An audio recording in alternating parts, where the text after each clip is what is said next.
What's going on, Jerome's? The NFL draft is mercifully almost here, and every single year you develop crushes, affinities for certain players that you'd be standing on the table for, that you're banging the table for, all that stuff. Now, we can make this easy, be like, hey, quarterback, I really like Bryce Young. The Vikings should really draft him if he falls to 23.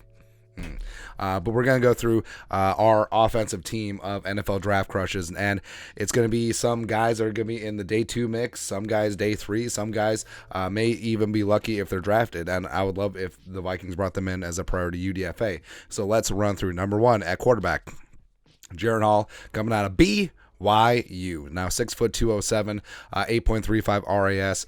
He is 25 years old, so similar argument against him as is Hendon Hooker, but 3,171 yards passing last year, 66% completion percentage, improved on his touchdown interception ratio, 31-6 last year. The arm is live, man. And last 2 years he replaced Zach Wilson in Provo, and he could make full field throws, and I just love his attitude.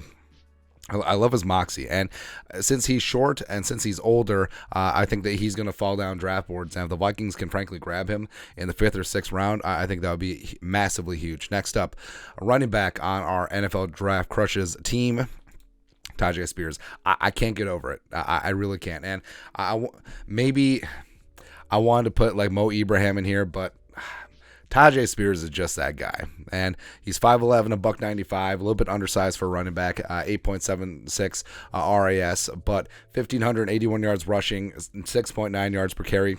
Nice last year, 19 tutties on the ground for the Green Wave, and then also 22 catches, 256 yards receiving, 2 touchdowns, and he would make a great change of pace, a third down shifty back. His acceleration is out of control. Like once he gets just a little sliver of daylight, he can be gone, and he can be that dude. So I love Tyjae Spears a lot, man. Next up.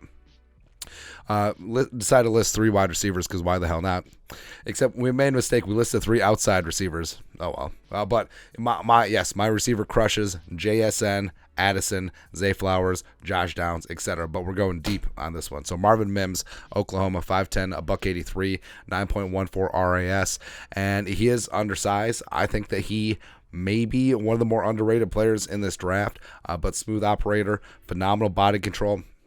54 catches, 1,082 yards receiving, 6 touchdowns last year in Norman, and primarily played outside the numbers, even though his height would be like, well, I'll just put him in the slot. No, he's an outside the numbers guy, and his game, just the fluidity of it, it kind of reminds me of Stephon Diggs. Like, he's a 5'10" Diggs. It's kind of funny, man. Next up, receiver number 2 on our NFL Draft Crushes team, Cedric Tillman. Yes, I can't get over him, and I'm standing here.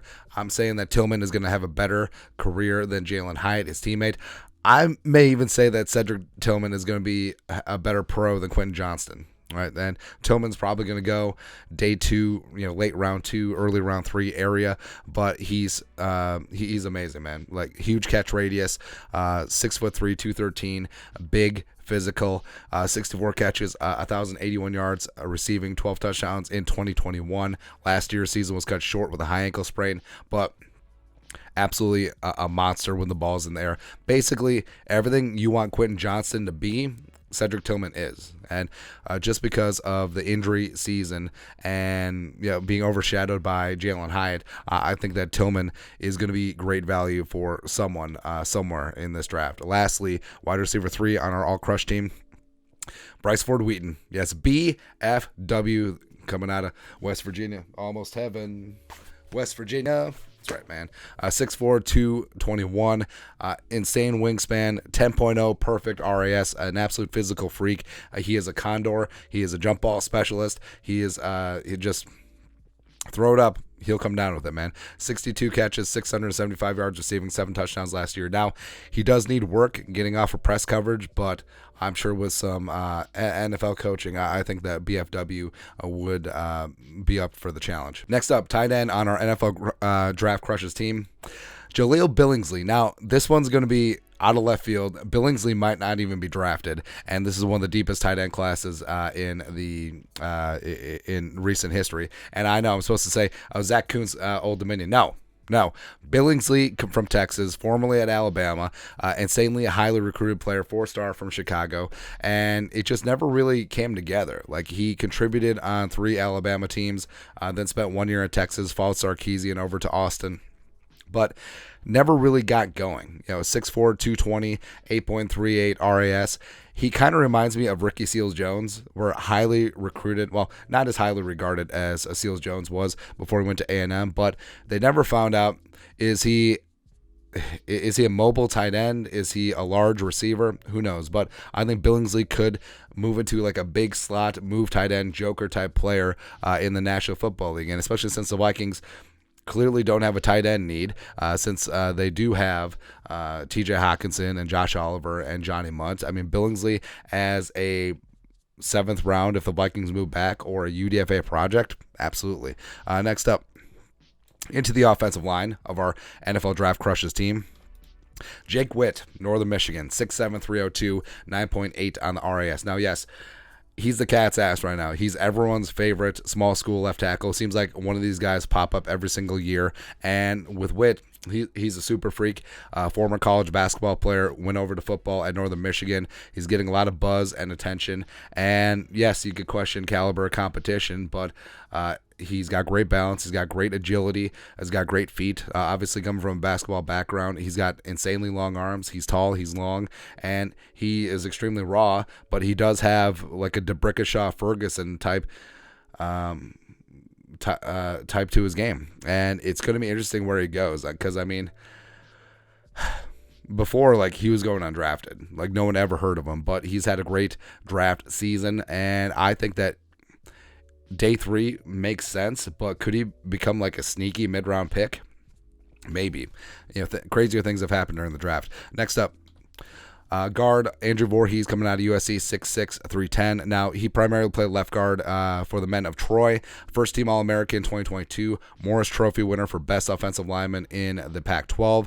81.9 PFF grade. Only 2 sacks allowed on Caleb Williams. And rock solid, man. And he is a tough son of a gun. So he tore his ACL at the combine doing on-field drills. Still came in and did the bench. Racked up 38.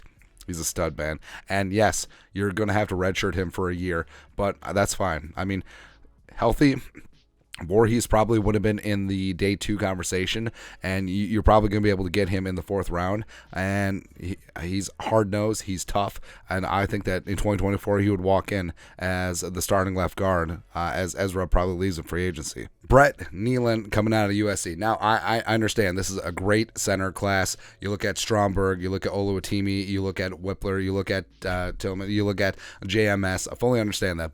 And maybe some of this is my USC bias, but Nealon might not get drafted. Like, we're talking about late day 3 type guy.